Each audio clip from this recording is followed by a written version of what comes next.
Hey, hello everybody. How we doing? Happy Wednesday. I will be riding solo, talking about the Milwaukee Brewers. Tyler's notes.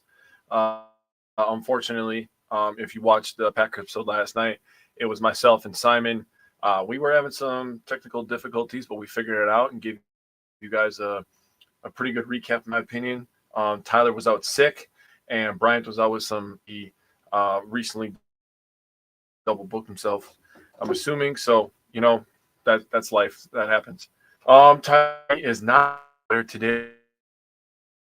So, like I said, it's just me. Mike will be joining me for the Badger section of the show. We're going to do a preview, but I'm going to hit the intro and then I'm going to get into some Milwaukee Brewers. Welcome to another episode of the Wisco Fanatic Show, where we cover the Packers, Bucks, Brewers, and Badgers basketball and football teams from an optimistic and realistic perspective. Wisco Fanatics is brought to you by Cardboard Legacy, Wisconsin's most complete sports card shop. Buy, sell, grade, and consign all at their location in Oshkosh. Again, what's going on, everybody? Happy Wednesday. My name is Jake. I am one half of Wisco Fanatics.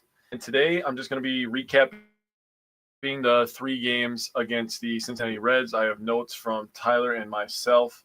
Wanted to give a little update. We play the winner of the Chicago Cubs versus the San Diego Padres. The Chicago Cubs won yesterday. What was the score? 3-1, I believe. Yes, they won 3-1 yesterday.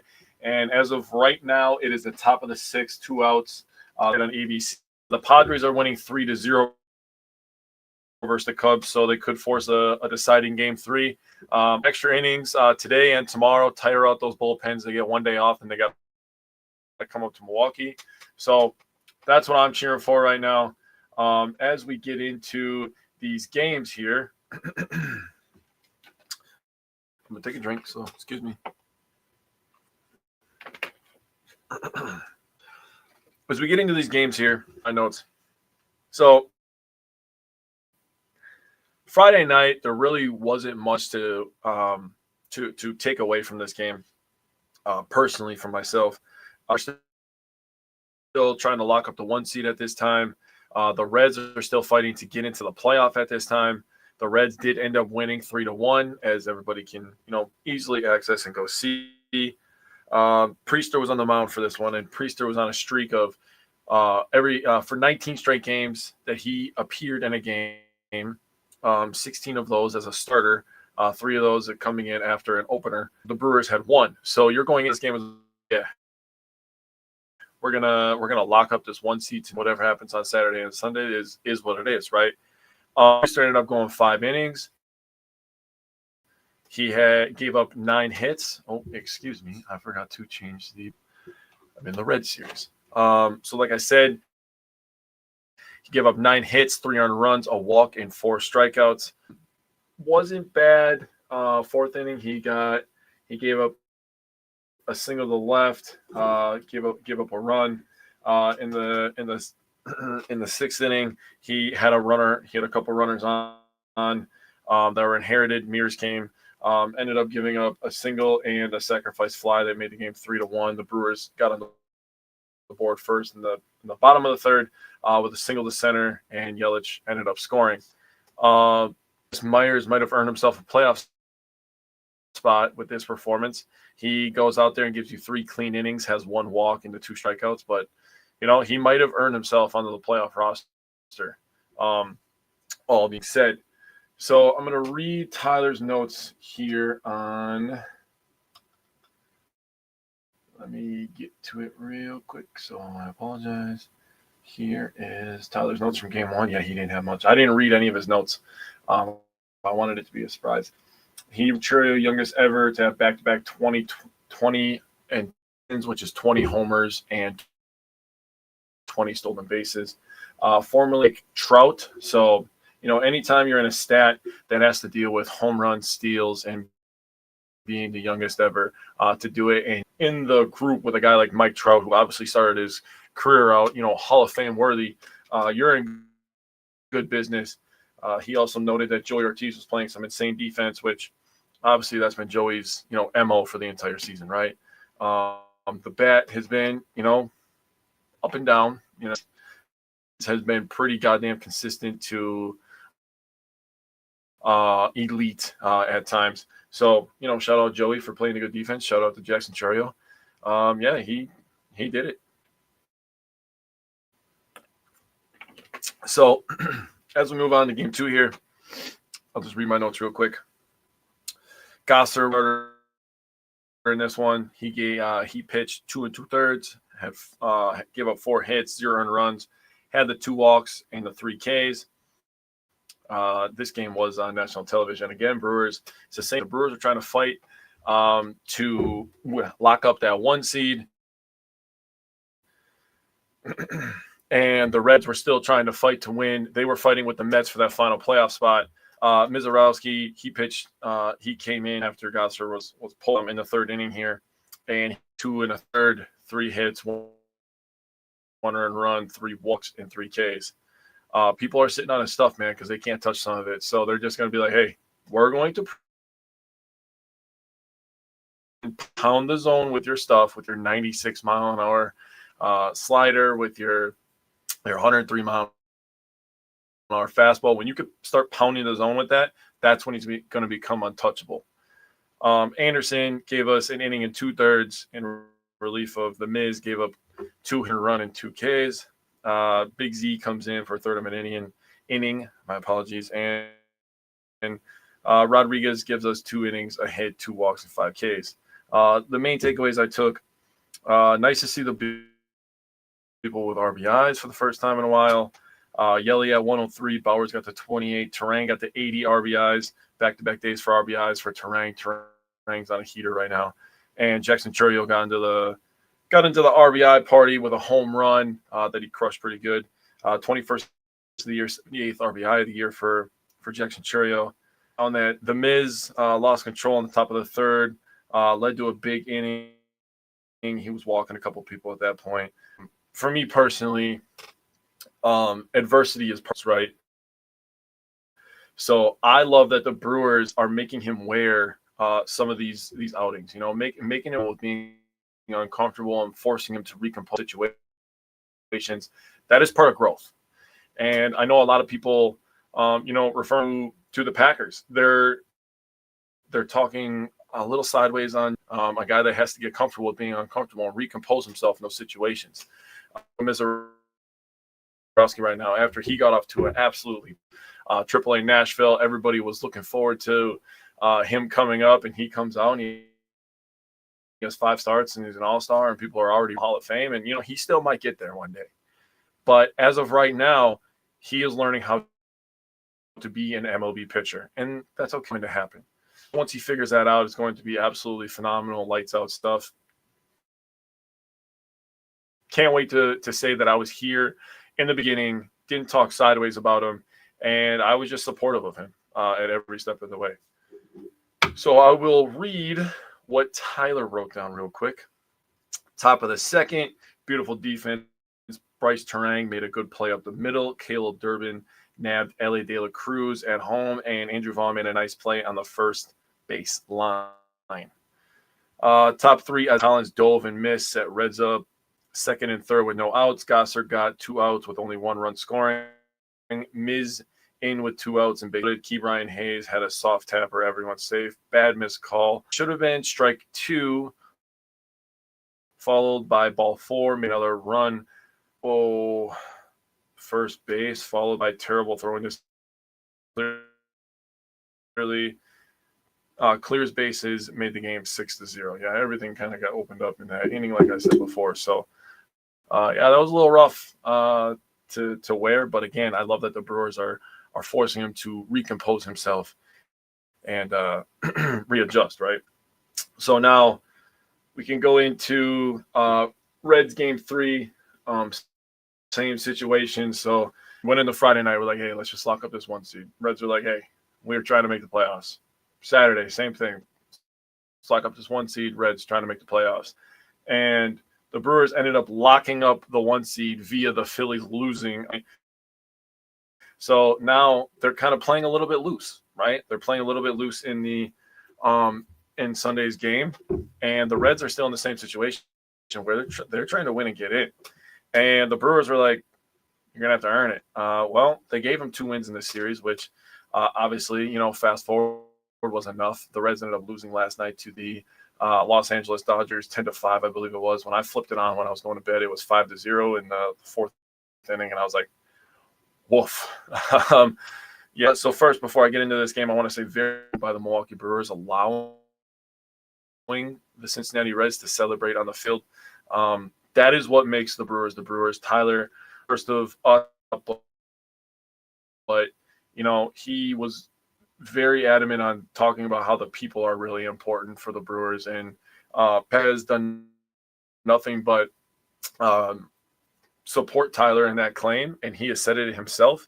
So the people are what make the Brewers so good, and the people are obviously good because they are just classy people, and they understand people on a human level, and that's what it comes down to. So in this one, the Brewers were really they got a bunch of guys back. Theo Hall, Trevor McGill, those 2 inning. Peralta started this game, pitched 2 innings, had 3 hits, and earned run and 3 Ks. Hall gave up 2 hits and a run in his inning. McGill had 2 strikeouts in his inning. Ashby pitched 2 innings, had a walk and 2 strikeouts. Chad Patrick was really good. Chad Patrick's going to be a little bit of an X factor in the playoffs, I think. I think he's going to come up in some big situations to eat some innings, and he's going to get the job done. Jared Koenig has been phenomenal down the stretch at Abner Uribe. What can I say about him that I haven't already said or that Tyler has already said? He's just been on top of it. Also, shout out to my dad. My dad was at the game on Sunday, and the Brewers won. I believe this was my stepmom's first game as well. I'm not sure how many Brewers games she's been to, but I know it's their first together, I believe. So shout out to them. They got to see Jansen hit his 2nd home run as a Milwaukee Brewer. He's up to 14 now. Bryce Terang, 3 games, 3 RBIs.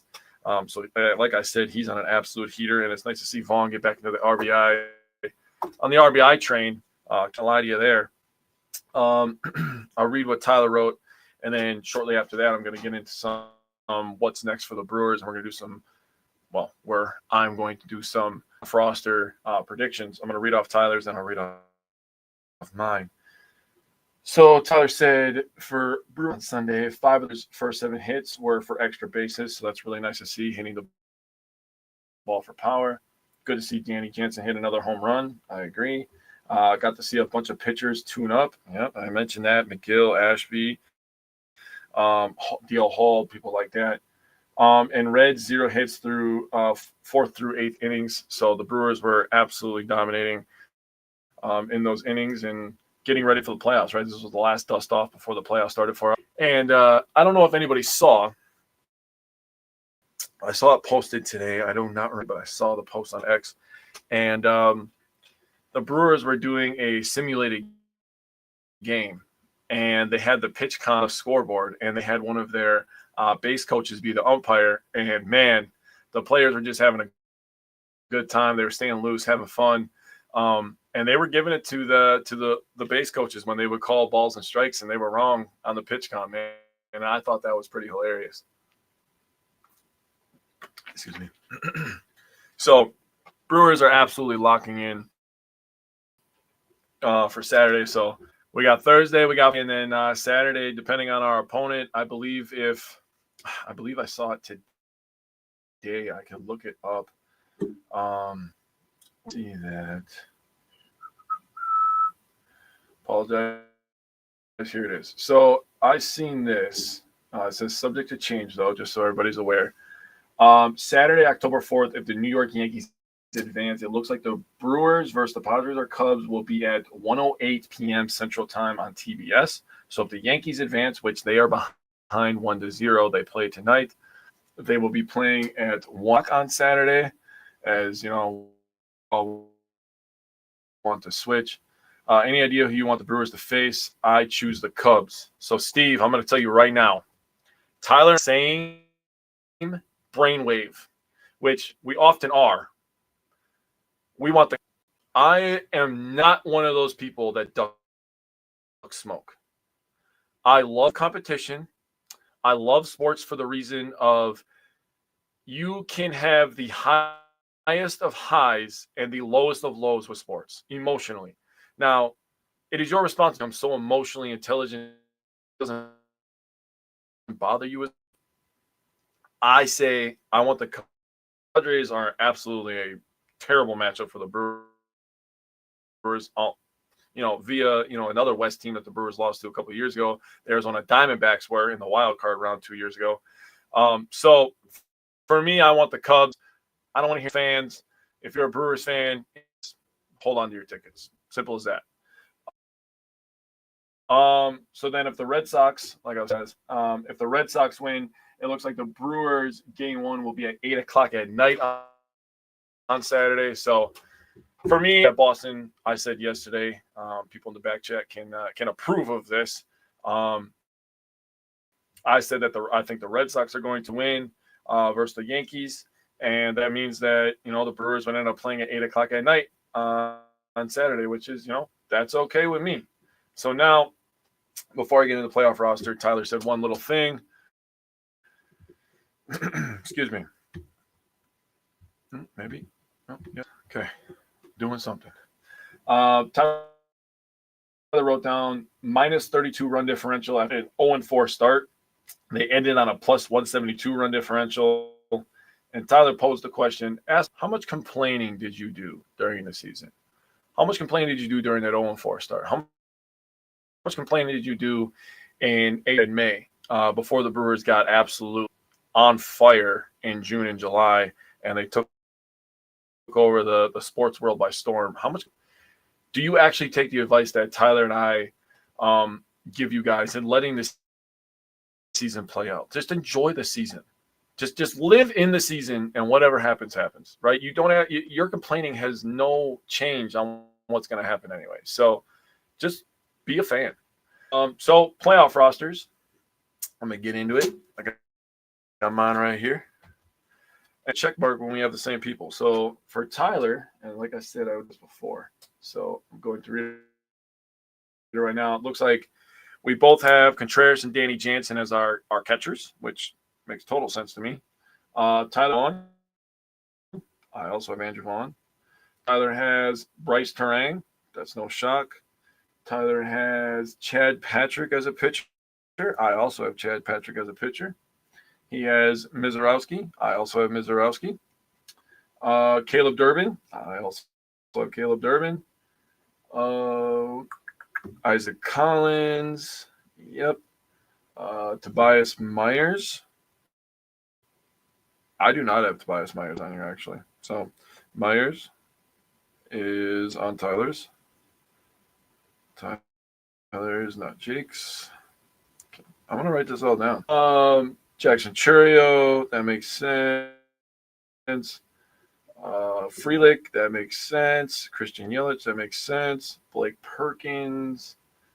Yep, for defensive purposes. Ortiz. Jake Bowers, again, for defensive purposes. Power lefty bat from the first base side. For pitchers, he has Freddie. He has Quinn Priester. It's got all messages. Tough to read. Yeah, you got Quinn Priester. If I could show you guys this, you would understand why. He has Hoskins making it. He also has McGill, Uribe, Ashby. Yeah, he has DL Hall making it. I also have DL Hall making it. He does not have Quintana and Mears. Yeah, so the one guy that we have different, and I pretty much assumed that this was going to happen. He has Rhys Hoskins on the playoff roster. I do not have Rhys Hoskins on my playoff roster. I don't think they need 3 first basemen. That's just my personal opinion. I would have loved to have to tell me why he picked Rhys Hoskins. This is going to sound insane as I get a notification and my phone falls. Apologize. I have Brandon Lockridge as my 26th man. And really, who is speed on the base pad, so he can be a pinch runner, and he can play outfield in a pinch if you really need it. I feel like does he have Andrew Monasterio? He does have Monasterio. I picked Monasterio on my roster as well because he can also play pinch if you really need it. So that was just kind of my thinking on that. One last thing on the Brewers before I let Mike join me here and we get into the Badgers. They had Christian Yelich on Sunday, and I really liked Murphy's comments on it, talking about how, it's something you want to toy with. He talked about having a guy that could protect a 9-hole hitter in the playoffs, which is very interesting to think about. And he said he kind of compared it to football, where he said you don't just come out running flea flicker. You have to work that stuff in. You work on the basic stuff first, and then you work that. I respect that mindset, honestly. Can only be added in case of an injury. Otherwise, has to wait 50 from Sun. Beautiful note for remember for the play. Maybe there we go. I'm going to welcome Mike in. Mike, what's going on, my boy? How we doing? Good. I'm glad that I had the week off from a fan's perspective. We needed a little bit of break there. So I need the Brewers and Packers to help to carry me through, and they pretty much have for the most part, other than that tie on Sunday night. But no, go Brewers, man. Big weekend for them as well, and hopefully the Badgers can get back on track in the meantime too. Yeah. So we're gonna get started here with some offensive talk. Badgers versus Michigan offense. If you want, I will start with the passing game with Tyler's notes. I will then let you go with the running game, and then I will offensive line. Are you cool with that? Yeah, dude. Hell yeah. Okay. So Tyler didn't write too much. He wrote Danny O'Neal starting. I'd like to see at least 25 passes. Michigan allows 213 passing yards per game versus Michigan. Why did he write Michigan versus Michigan? And 5 passing TDs total, including 3 to Nebraska before their bye. So I think he's just pointing out that they have a pretty stout defense, but against a little bit better opponent like Nebraska, they allowed 3 of their 5 passing touchdowns. So pretty good note to take if you're Danny O'Neal coming off a bye week. So what do you the run game, Mikey? Yeah, it's gonna. I know Big Ten started 2 weeks ago, but this is now we're getting into big boy football going into this game. I mean, we're going through the gauntlet, quote unquote, so to speak, in the Big Ten schedule. And I mean, as far as the run game goes, I mean, Michigan's one of the best in the country. They're ranked 6th on rush D right now. They only give up 2.3 yards per carry, so that's going to be very tough sledding, I think, going into this game. I mean, that being said, Wisconsin has to find that identity at some point where you have to get some of those repetitions that you got to get something going. The ground game, yes, I agree. Danny O'Neal needs to have a big game, but we're Wisconsin. We have to, at some point, establish a run. I don't care if we got 2 or 3 redshirt freshmen starting. You've had 2 weeks to get ready for this game now. Something has got to work. I know as a team, we're only averaging 3.1 yards per carry right now. But you still have to make those valid attempts. You still got to get 20 to 25 carries, even though it's going to go up against Michigan. But, I mean, you still need to build that camaraderie with the guys that you're going to be playing with. Hopefully we get Jake Renfro back. I know you're going to talk about the line here shortly. But, it's going to be a big challenge. But we have to find some sort of a way to get the ground game going. We got 3 running backs that I know are more than capable of getting the job done. We just got to make that all come together, and hopefully we can mesh starting this weekend because we're in for a long month otherwise.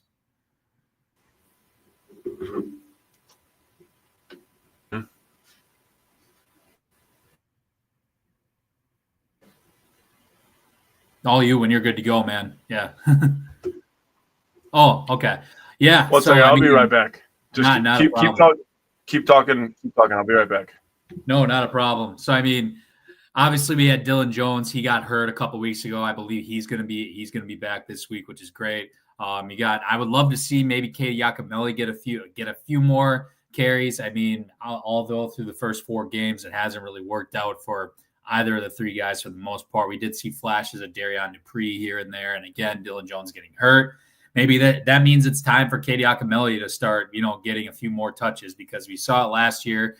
He ended up with about right around 8 yards per carry when the season was over, all said and done. So I really think, it might be time to try some of those combinations where you stick Yak out there, stick true running backs out there, and be a little more decisive on stuff, right? So, no, we got to change things up, and it's going to definitely start with, the offensive line up front. But I do think in the running back room, there's definitely opportunities for us to hopefully, keep the ground and pound game going. We are Wisconsin at the end of the day, and we have to establish that ground. We have to establish a ground game at some point if we're going to have somewhat of a successful season, whether that's getting to a bowl game or that just starts with, getting this win against Michigan this weekend. So I'm really looking forward to the challenge. I'm hoping not to get into a mode where in the second quarter of the Maryland game, there was just no real emotion. I talked to Tyler and Jake about this while the game was going on. By the time the second quarter hit, I wasn't even really mad or sad. I just didn't really have any emotion in general. And when you get to that point, it just feels like there's just no hope. So I'm really hoping we can at least, give the Badgers fans some hope going into this game. I think the ground game is going to be hopefully a big part of that. And there's going to be some flashes with some of these younger, running backs and linemen too, which I'll let you talk about that. Yeah, so obviously I talked pretty passionately last week about how the Badgers used to have a guy be able to snap the goddamn football and pull, and now we don't even have a guy that can snap the goddamn ball, like, in general, which is just the craziest, events to ever, come across my football knowledge here. As I get this phone set up a little bit better. Sorry, my laptop's not working too great. It's starting to go through some updates, and it's not going too well. So, anyways, as we talk about the Badgers' offensive line, here's something that, I also noticed. I went back and I forced myself to watch some Badgers football. I watched the first two games, again, with, going through the commercials pretty fast here. But something that they need to do a little bit better, and something that I've talked about with the defensive line and defense in general, is you want your defense to be in attack mode, right? You want to attack, play on your terms. Well, that's the same thing that goes for offensive line. And Mikey, you could attest to this as you were a center in football yourself. You want to run the ball. You want to be the guy that goes at him and gets into his chest first. And you have to have a certain attitude when you do that. So this offensive line, not only do they need to be a little bit more consistent, in their sets, but they need an attitude adjustment. Back in the day when, the Packers were dominating and, we had guys like Marco Rivera, Mike Wall, and then you fast forward to 2014 and they have TJ Lang. Guys like that, they didn't take shit. They were punching you in the mouth and letting you know about it. And that's what Badgers football used to be as well. There's a freaking long line of offensive linemen I could have named off. I wanted to name off a few Packers because, it probably resonates with a few more people. But the Badgers offensive line used to have attitude. It wasn't just about being big. It was about, forcing the opponent to play at your pace. And that's what it was. It was an attitude. So I want the O-line to stay consistent. I want them to attack. And I want them to get downhill. I want the offensive line to get downhill and let Michigan fucking know about it. Talking about an offensive line that used to have an attitude, I remember not too long ago, it feels like a long time ago, there was a time when these two programs were kind of flipped from where they are now. Yeah. And Michigan was kind of going through a rough patch, and Wisconsin was staying super consistent. And there was a game where I believe the Badgers ran it, 30 times in a row? Did it get up to 30, or was it high 20s? I don't remember. I just know that it was an egregious number. And that Badgers football team had a mindset that, listen, you know what we're going to do. We know what we're going to do, and there's nothing you can do about it. That is the attitude that this O-line needs to play with now.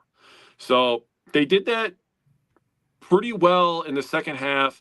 I'm blanking on who they played week 2. Who they played week Middle 2? Tennessee. That's who it was. I almost said Middle Tennessee for week 1, but that was Miami, Ohio. They did that really well in the second half versus Middle Tennessee, where they were coming downhill and they were opening up some holes. Obviously, versus Alabama, they didn't really get a chance to because Alabama kind of jumped on them, to be honest with you. The bad call on the first possession, then the interception, and then kind of from there, kind of just snowballed. Now they didn't come out versus Maryland with a good attitude, I thought, and they're not talented enough to not come out with a good attitude. I'm just going to call it what it is. So they have to come out with a better attitude, and we'll see if that's the case. So we'll switch over to defense now. I will let you talk about the DBs, and then I'll read Tyler's notes and my notes real quick.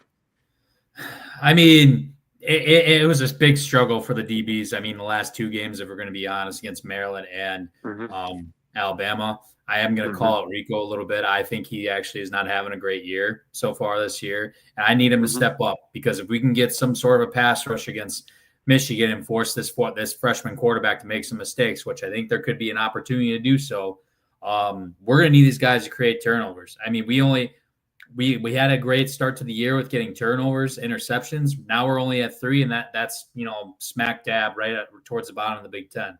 I really need these DBs or even safeties to step up and create a play. Unfortunately, Preston Zachman's going to be out again, and it sounds like he's going to be out for a while. Yeah.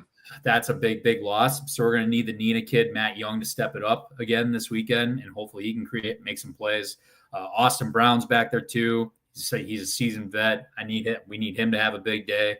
And then between what was it? Oh yeah, Emilio Agard too. He got one of those interceptions for us earlier this year. Hopefully we can get one of those guys to be a ball hawk. And in the meantime, we're still praying Nizier Forkering can get some eligibility and get that ruling. So no, I think there could be, if we can get a pass rush going, I do think we can force Bryce Underwood to hopefully make some mistakes. I went back and I watched. Well, I didn't watch. I just look at the stat line. I look at who they play. A team like Oklahoma, Bryce Underwood was 9 of 24 for $142, right? So he didn't have the greatest game. It's a lot about the ground and pound, which I know we're going to get to in a little bit. But no, I really need our secondary to really step it up, and hopefully, combined with this pass rush, we can at least create a couple, 1 or 2 interceptions, or a couple deflections, and if we don't win the turnover battle in this game, or even be stagnant at like 0-0 or 1-1 or even 2-2, I don't see us winning. So I think it's really important this week, in order for us to win, we're gonna have to win that turnover battle for sure. Yeah, I love that. So I'll talk about D-line. Oh, yeah, you know what, actually. So I know you're not gonna be able to see me right now, but you can still hear me. So Tyler wrote down about the linebackers. Michigan is 6th in college football in rush yards per game. Linebackers have to be at their absolute best in tackling department. With Cole Loveland graduated, tight end isn't a big worry. Hone in on Justice Haynes and the run game. So I love that. So as we get back here, I will read off my defensive line. Oh, we're back. Yeah, I'll just go off of what Jake was saying, even Tyler's notes. I mean, I wrote a lot about Justice Haynes as well, the Alabama transfer. This guy's coming in he's tied for the Big Ten in total yards. You good? You back? All right. Good. Go ahead. So, like I said about D-line, gap responsibility will be really important, especially with a quarterback who can run and pass like Bryce Underwood. He was a number 1 rated college football recruit coming out of high school this last year. He was paid like it because college football players are getting paid now.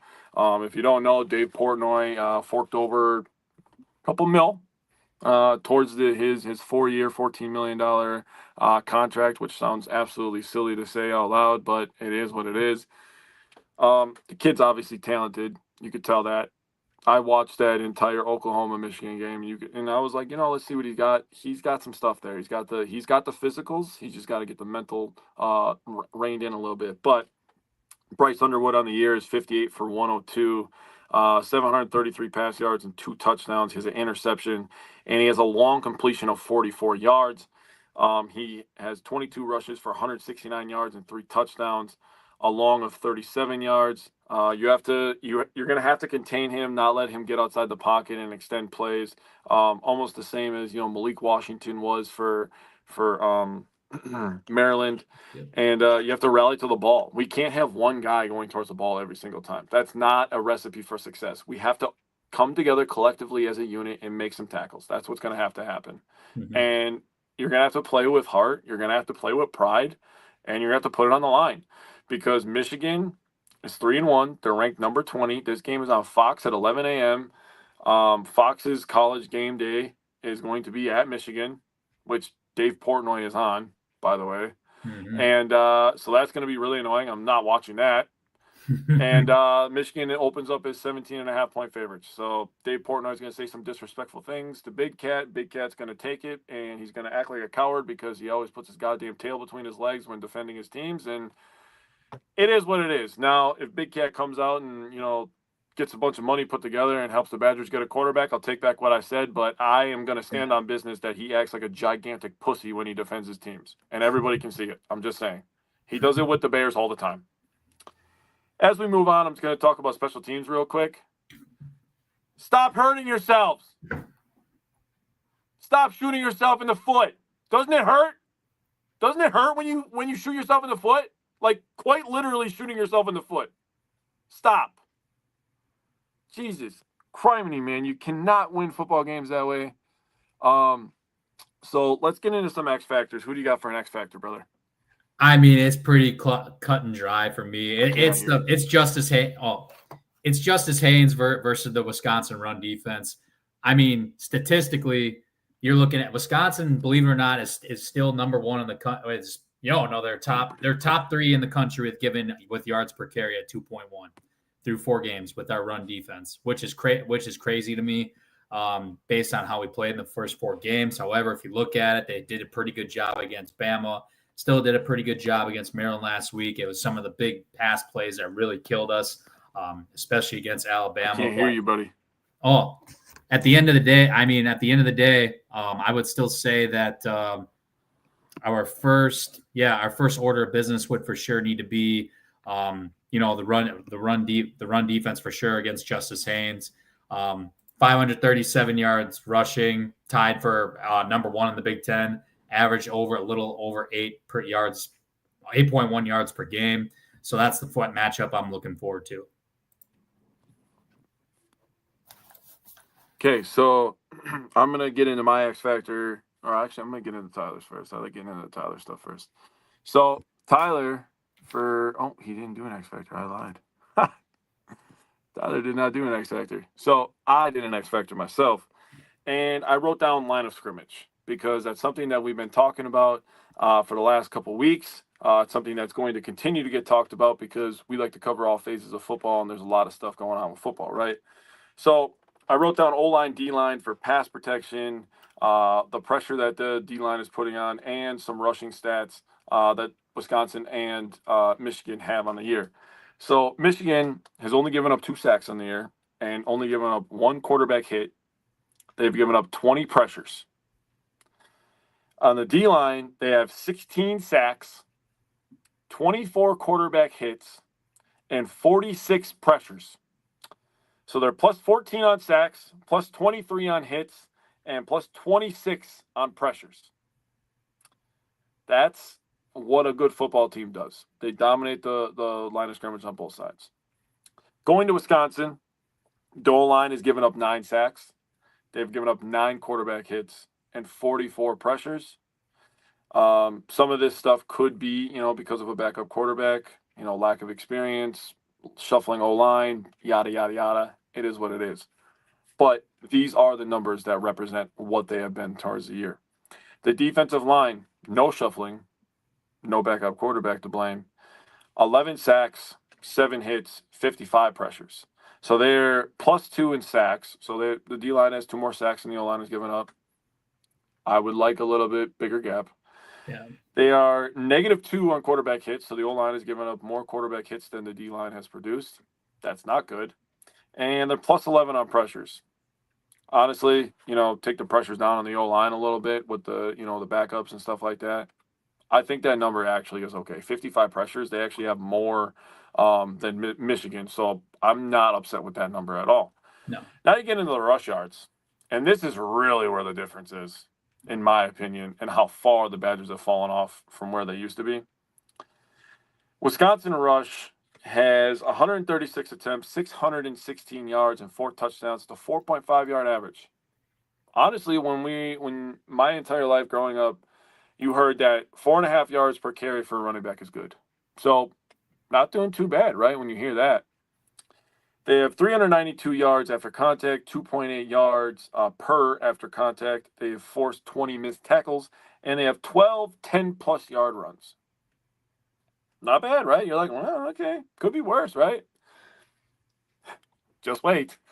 Yeah. Michigan has ran the ball 12 more times. They've ran the ball 148 times this year for 1,022 yards and 15 rushing touchdowns. A 6.9-yard average. I would normally say nice to that, but hearing the massive difference really just hurts my feelings. Mm-hmm. They have 554 yards after contact, 3.74 yards per after contact. So they're a whole yard above after contact. And they have forced 20 missed tackles, so double the forced missed tackles. And they have 28 10-plus yard runs. So, again, more than double the 10-plus yard runs. They're almost double us in yards after contact. They're pretty close. They're about, I would not say double, but pretty close to doubling us in yards. They have tripled us in touchdowns. Their average is almost, 3 yards higher than ours, and they've only ran the ball 12 more times. Yeah.